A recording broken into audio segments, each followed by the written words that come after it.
Now back in Philadelphia, crews there are getting ready for what Sunday may bring, and there's a lot to prepare for. Both the fans who we hope will be celebrating something really big that day, but also just the crowds and all of it. So our Joe Holden is live tonight at the Philadelphia Police Department with more on their preparations. Joe?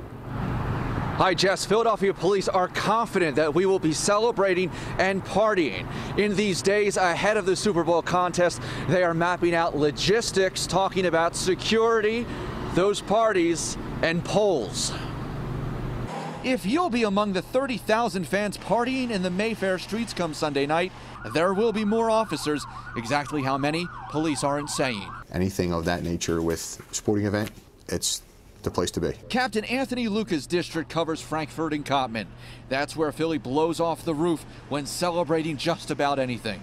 Only CBS 3 was there as police met with bar and business owners in preparation for Sunday night. We're just anticipating, of course, if they win, probably triple the amount of people, celebrants, and if that's the case, then we have to increase our manpower as well. After the NFC Championship game, there were an estimated 12,000 Eagles fans here.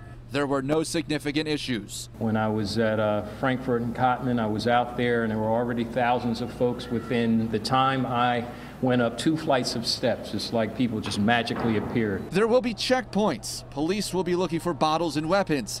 And about those height-loving, thrill-seeking pole climbers? We will be doing some other things relative to trying to keep people off certain objects. The commissioner tells us Crisco wasn't slick enough to keep the Birds fans down. I just would suspect that some of them will be far more difficult than they were with the Crisco attempt. Social media went stirring after the announcement, people waxing about lubricant alternatives.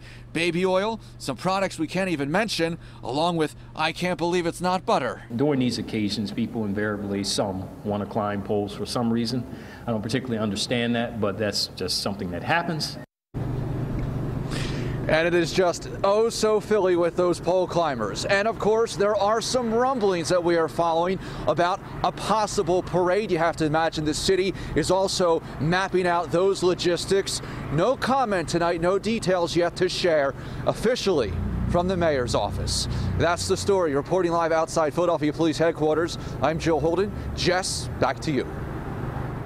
All right, Joe, thanks so much. From the latest in Philly to back here in Minnesota.